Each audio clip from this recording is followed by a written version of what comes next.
Have you ever made a decision in your life that you didn't know at the time was going to completely change the trajectory of your life? Well, for me, it was this book.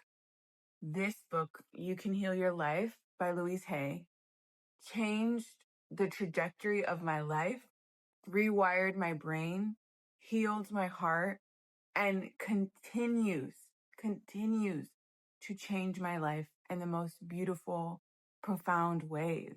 In this video, I'm going to share with you the perspective shifts, the daily lessons that I carry with me still, and how it might change and heal your life too. So when I picked up this book in 2020, I was going through it. I was down bad. I was down bad, and I was down bad because I was going through a breakup, and I didn't know, like, fundamentally how to move on and get over the person. I couldn't. So I was in my apartment Googling how to get over a breakup, Googling how to move on, Googling how to, like, just heal and not feel so like so much lastima over the experience. And I was like, if this was a breakup, how do people get over a divorce? Like, how do people actually get married, share a life, share a home, share children, and move on? And so I was Googling how to get over a divorce. Mind you, we was not married. We never lived together, nothing. And there was a celebrity that she got married and, like, had twins, and then very shortly after had to get a divorce just because the relationship didn't serve her. And she was like, it was the hardest thing I've ever done in my life.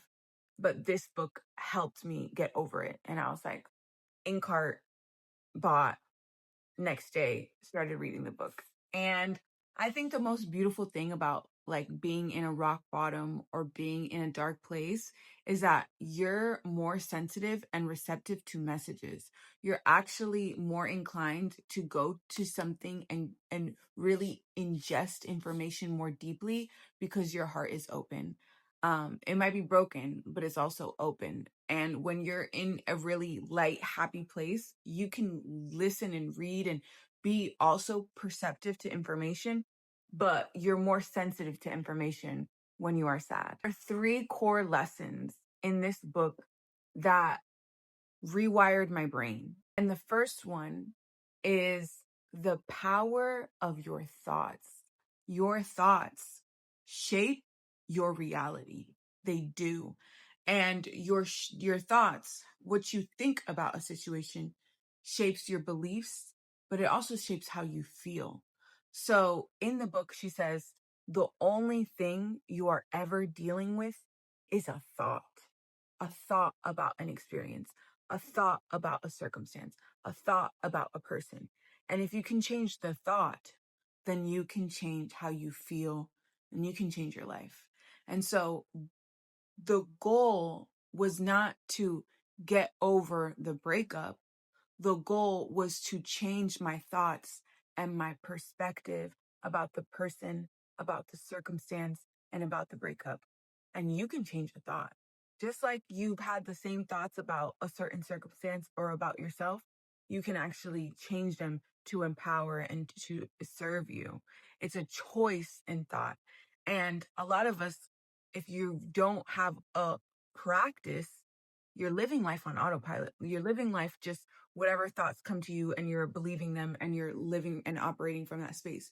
But self-awareness and mindfulness is taking the time to pause and really asking yourself, is this a real thought or is this a true thought?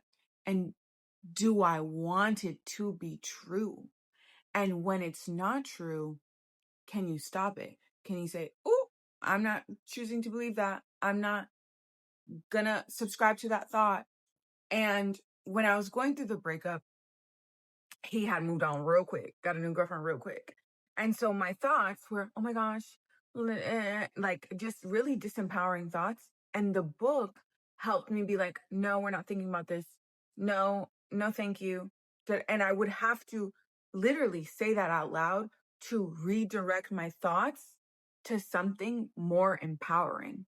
And so that was like the first big shift that this book gave me, was how to direct my thoughts and snip them in the bud when they don't serve me.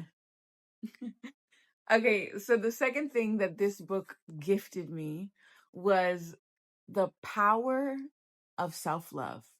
And I'll say I've always been a confident person. I've always like exuded like I believe in myself, I love myself. But the real indicator of how you feel about yourself is how you look and speak to yourself in the mirror. That, I think, is the most potent indicator of how you actually feel about yourself. When you look in the mirror, are you saying loving things? Can you say loving things? Are you berating yourself? Are you only looking at your flaws? Are you only looking at the things that you want to fix and correct about yourself? That is a great gauge of how you actually feel about yourself. And so this book really showed me the power of speaking highly of myself, of affirmations, of pouring love into my mind and into my spirit and into my heart, of looking in the mirror and falling in love with who I see. And I also want to say, like, this is something I still deal with. It's still something that I like. It's not like this book changed my life and I'm this 100% perfect person. No. But who I am from 5 years ago when I first read this book to who I am now is fundamentally different. And it all began with the principles of this book and self love being a pillar of that. Another thing is that oftentimes we are so hyper fixated on a symptom of a problem instead of what the real core root issue is. And so, yes, the problem can be a breakup. The problem can be a job. The problem can be an outside circumstance. But fundamentally, the more you love yourself, the more you'll advocate for yourself, the less you'll tolerate spaces, places, and people that don't serve you. And the better mirror, like, your inner world is a reflection of your outer world. And so if you do not like your outer world, it's actually a call to fix your inner world more. I have no control over the circumstances outside of myself. I only have control over how I respond to them. So this book is, how do you respond to the circumstances of your life? When someone does not text you back, are you, oh my gosh, he doesn't like me, da, da, da, da, da, or are you so engulfed in your own life experience that you don't even notice it? And when you do notice it, you do not say a story that does not empower you. And then when you do catch a story that doesn't empower you, can you nip it in the butt in the moment? That is what this book taught me. Last thing, and I think the most beautiful thing this book taught me, is the agency and autonomy that I have over my life. I have the power to change my life. Me. There's no one coming to save me. There's no one I can wait for to change how I feel about myself. There's no one doing that. And sometimes that can feel daunting, but also it gives you the agency and authorship over your life to make the changes that you actually want to see. What do you want your life to look like? What do you want your life to feel like? How do you want to feel when you look into that mirror? You get to decide that for yourself, and you get to make those changes so that you can feel that. No one can give it to you. And when I read this book 5 years ago, I was so externally motivated and validated. I looked to Instagram. I looked to accolades. I looked at my accomplishments, and I made that my worth. I made the things outside of myself my worth. But when you do that and those things go away, you will feel like crap about yourself. And so this book shifted that for me to be internally motivated. How do I feel about myself? what do I think about myself? What does joy really look like for me, independent of how it's perceived, independent of what it looks like, independent about how another person is acting or treating me? How do I feel about me? And can I look in the mirror and say, I love you? That was the baseline. And the more you are internally motivated, the more you're internally validated, the less you care about what other people are doing, how other people perceive you, and the more detached you are. Like, you don't like me? My condolences. And not in like arrogant way, but in a way of like, all right, bet this is okay.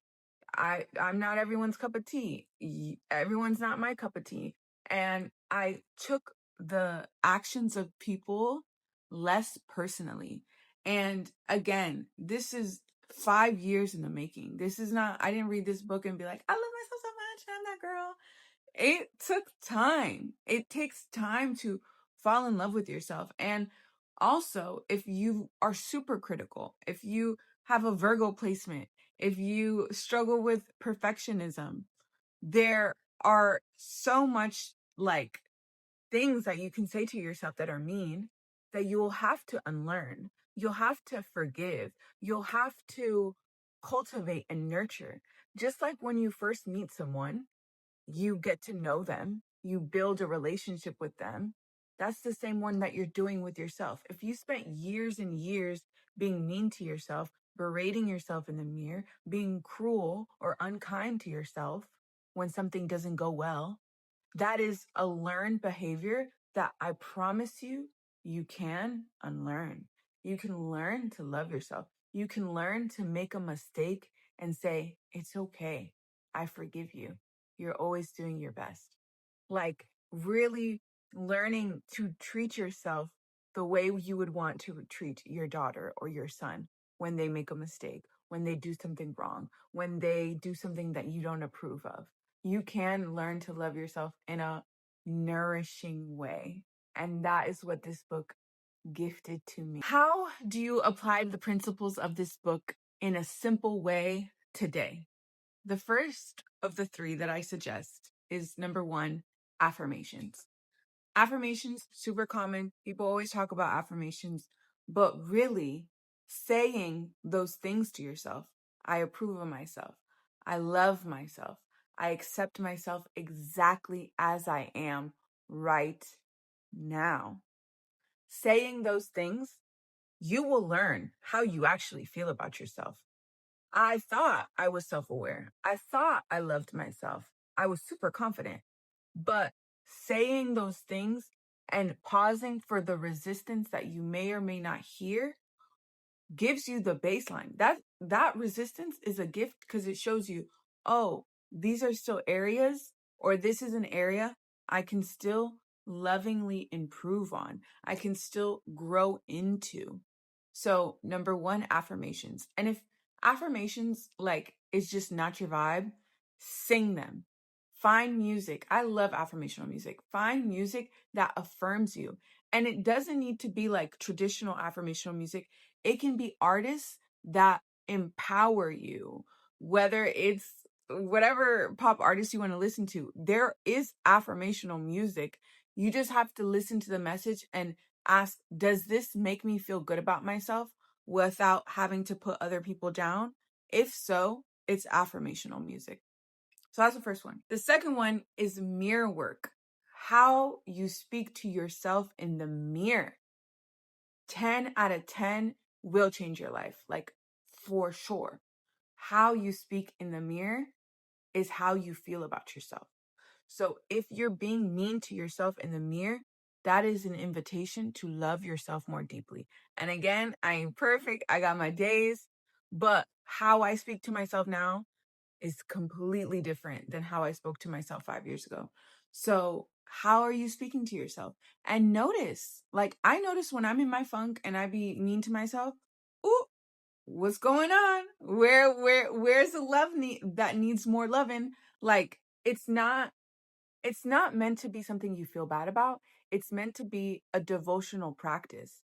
It's not meant to be perfect. I don't say the same affirmation every single day the same way. Sometimes I'm like, I love myself. Sometimes I'm like, I love you, but da da da da da. And it's a relationship, just how any relationship in life ebbs and flows.